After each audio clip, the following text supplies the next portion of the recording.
B. Lives. A short story. At first, a couple of notes to make it more understandable. Unlike the United States, Russia has a system of registration of citizens in their place of residence.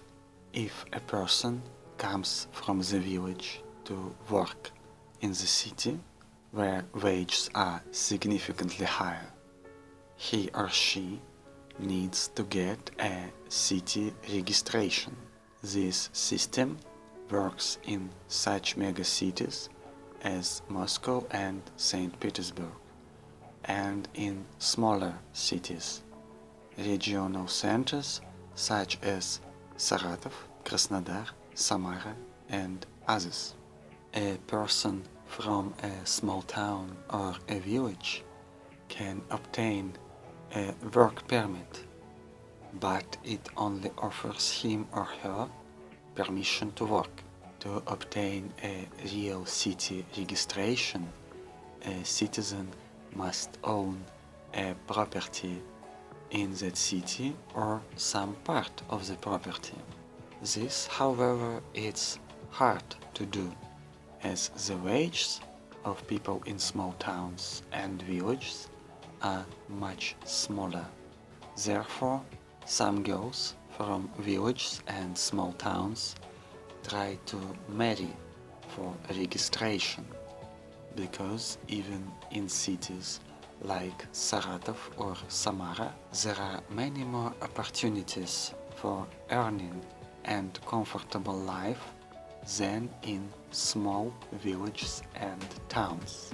Besides, marrying a citizen who is registered in a city gives a girl subsequent property rights in case of a divorce. In American cinema, the movies are divided into categories. A movies, the highest category. B movies, fighters with Van Damme and Seagal, which many Russians perceive as masterpieces of foreign culture. And Z movies, trash with names like Tomatoes Killers from Outer Space. Jokes about category B long ago entered in the Russian use slang. The story is based upon a few real incidents from life. The room was acceptable. It was large, with the ocean view and a balcony. A king-size bed in the middle. The bathroom had not only shower, but also a small jacuzzi, spacious closets where Vera easily placed all her stuff, a TV and a small fridge with drinks. 2 weeks. 2 weeks of the sea and sun chanted in her head. The quarterly report was done. The boss was pleased. You, Vera, a sweetheart. Good job. Vera grabbed this Ariadne's thread. Thank you, Vitaly Karovich. By the way, I missed my vacation last year. The old fart had nothing to retort. He looked at the report once more and said, "All right, go ahead. 2 weeks are yours." Vera put on the swimming suit underneath a light dress, a dark glasses from Mario Rossi, and, having looked at herself in the mirror, touched up her hair. Not bad. Stylish at the same time, not pretentious. No one would recognize that she's just an officerette, especially him, the tall, dark and handsome, educated and witty. Well, blonde isn't so bad also. Feeling hungry, she closed the door of her room, went to the elevator to go down to the restaurant. When the elevator door opened and she wanted to step inside, she suddenly startled. Is it him? It's him. Yeah, sure. Once again, the alarm clock ring brought Vera back to reality from her favorite dreams about a vacation in a luxurious resort, about time travel to the court of Louis XIV or to another planet, to peaceful and kind beings with purple skin. She rummaged the phone on the nightstand, opens her eyes to swipe the screen and dive into oblivion, at least for another bit. She didn't want to go back to reality. Who was she in her dream today? A grey office mouse pretending to be in a luxurious Turkish hotel room? Without opening her eyes, Vera smirked. To envy someone else's bells or beauty is understandable, but to other people's psychological complexes, it's too much. Accepting finally in her head her daily reality, Vera opened her eyes and rose slowly from the bed. That's alright for Sunday. The melody on the alarm clock follows Sunday's mood, not the invigorating music of ATB, which raises her on weekdays, but the gentle relaxation music of Carnage. I should change the weekend melody, Vera thought, or else I will soon start to shake from Carnage's music. Brewing the tea, she looks out the kitchen window. In the 26 years of her life, the view has not changed. Same broken asphalt in the yard, several cars parked on the remains of a lawn. Only the pine tree under the window grew up. Early, its top was at the level of the kitchen window. Now it was going to conquer the third floor level. Even a coniferous tree conquers new heights. And what about me? Then there were habitual dialogues with the mother during breakfast, automated, as if without engaged consciousness. It's about the weather, the price of potatoes, the health of Aunt Clara. She wishes she could get out and run, but where? It's already been for 3 years now. 5 times a week, Vera runs her morning marathon route to the railway station, then an hour on the train to arrive at her favorite job, a supermarket in the heart of the regional capital, the most modern shopping mall for hundreds of miles around. Above her store, on the second floor, a smart toy store featuring radio-controlled models opened up.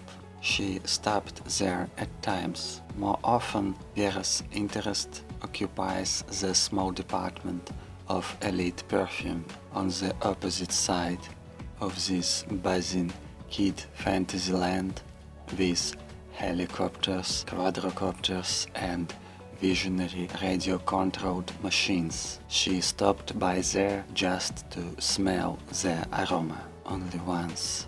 She was only able to afford elite perfume on a huge promotional discount. Vera's job is easy, but there is no way to call this position of a cashier at the grocery store interesting. 8 hours a day, a part of the time behind the cash register and a part placing the goods on the racks. No rocket science, no carrying of heavy items like the boys. All actions are simple and uniform. The wage is greater than the administrative secretary in her local town, all because she works in the big city. Still, she's away, apart even from a grey office mouse. It's unlikely that Vera will ever get hired for an office position. Even so, she graduated from college, a former technical college of light industry, which now became the College of Design and Small Business in her district center. It was easy to study and get a diploma from a manager economist. So you know how to count. That's nice. The interviewer was happy, and Vera got the position in the supermarket. She comforted herself that she is working for the most elite supermarket in the region, but she yearned for more, at least for a vacation to Turkey. Something needs to be done, Vera decided, finishing the last sip of morning tea. Starting today, something closing in herself. In her small room, Vera takes out a smartphone and decidedly texts the guy from the travel agency. A couple of days earlier, she overheard him saying about discount tours to Antalya. Smartphone. It's nice that she has it. It is so small, but it became Vera's best friend. During the morning train ride, she listens to music, closing her eyes, disconnecting from the world.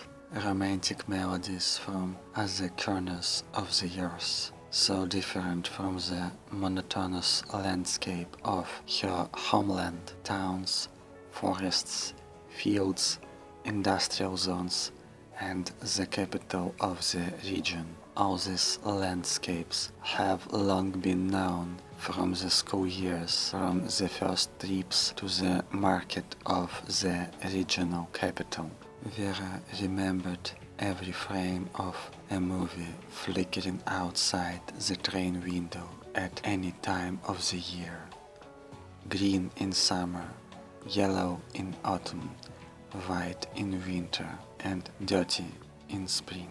Now it is summer. It's easier in the summer. Maxime from the travel agency responded to her message. An unobtrusive correspondence between them started. Vera was determined to spend the next weekend with this guy because she needed some change, because she couldn't take it anymore. The last time she made love to a man was almost 2 years ago. Vlad accumulated a little money and went to Moscow, hoping to obtain a warehouse manager position and promising to take Vera with him. Maybe he would have done this, but suddenly Vlad became a successful blogger. His silly videos collected hundreds of thousands of YouTube views. It is not surprising that he couldn't resist the attention that Moscow beauties began to pay to his new persona. Vera watched the clip where Vlad, that is now the blogger Atlas, was having a drink of expensive whiskey, groping a blonde chick sitting on his lap. For several days, Vera systematically attacked Maxime. She went to his travel agency on her break, exchanging messages with him in the evenings, clutching the smartphone in the warm palms, getting into the chair of the train and seeing nothing around, only a screen on which a complicated flirting dance took place. It was surprising. At last, an adventure. Finally, she had a goal. Usually, while on her evening train, Vera read books on her smartphone. It was historical novels about old times that necessarily contained nobility, luxury, love, aesthetics. Vera could easily imagine herself at a royal reception in ancient Madrid or snobby London in early 20th century. The reality was more solemn. The source of butterflies flogging in her stomach was not a noble lord, not a former pirate drawn into intrigues of a famous court, but Maxime from the travel agency. Maxime lived alone on the outskirts of the city, to which Vera commuted every day and seen it as a beacon of civilization. He lost his mother soon after he reached adulthood and barely remembered his father. As his family had no savings, Maxim had to quit the university and work so he wouldn't starve to death. He was a minor vendor at the local markets. He sold vegetables, fast food, smartphones, and finally jumped the level higher into a travel agency. This summer, Maxim was just going on vacation to Antalya and paid for a discount tour. He not only wanted to get the tan on the beach under the hot southern sun, but also to have an affair with some rich and beauty girl. He thought it would be ideal to get together with a lady from some foreign country, but a girl from Moscow would also suffice. He envisioned going on vacation in a month, allowing himself for a couple of weeks to forget about his travel agency, lonely evenings watching endless TV serials and pornographic movies. Then, all of a sudden, here came this girl, Vera. For days she was coming on to him really strong, almost throwing herself at him right at work. One more village girl who was excited about his residency in the big city. Maxim didn't have much luck with girls. He recalled now, during his first university days, the beauties from the dormitory who came from villages to conquer the city tried to get acquainted with him. One approached him quite directly. "You are local, aren't you? Born in the city? Do you have a large apartment?" After his mother's death, he closed up from everyone for a while.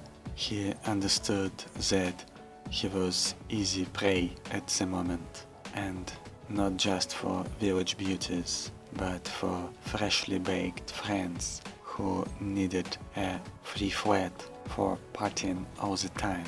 He had to cut off contacts with everyone except Valera, a childhood friend. Valera helped organize the Iron Curtain so that the greedy to his square meters dancing queens wouldn't break into his apartment. Thus, it turned out he narrowed his world to the size of work-home. When Maxim was selling phones, his boss, a married woman 10 years his senior, seduced him. With her it was very easy. Maxim understood that she needed not his apartment and not his money, but him. He was quite comfortable with such a relationship, but her husband found a job in St. Petersburg and moved the entire family there. Of course, who will refuse such an opportunity to go to the very heart of the civilization? To get the hell out is the spirit in which any Russian province has lived for decades. When Maxim didn't know what to do, he always asked Valera. That guy stood firmly on his feet all his life with the support of his father, who made a career in the administration of the district, the city, and then the region. Valera, having listened to the question, "What do I do with this Vera?" briefly advised. Mess around with her before your Turkey trip. Reinforce in your memory how it's done. Think of it as a rehearsal. Maxim was looking through Vera's pictures on his smartphone. He noticed that she reminded him one of his favorite actresses, Jenny Green, a girl from sunny California who didn't shy from posing topless in several popular movies. I guess he thought, I go for it. There are strange ways at which people come to the point of intersection of two bodies in bed. Fears, psychological complexes, loneliness, thirst for pleasure, all that push them on a slippery slope that they often don't even like. Having gone through this experience, one might think, I wanted something completely different. I'd never think I end up going this way. I'd never believed it was me who chose it. These thoughts were in Maxim's and Vera's minds on Friday night when they drove in a trolley to his apartment. He was glad he bought a bottle of Amaretto in advance, the liqueur of the Belarusian bottling that, according to Valera, tasted indistinguishable from the real Italian Amaretto.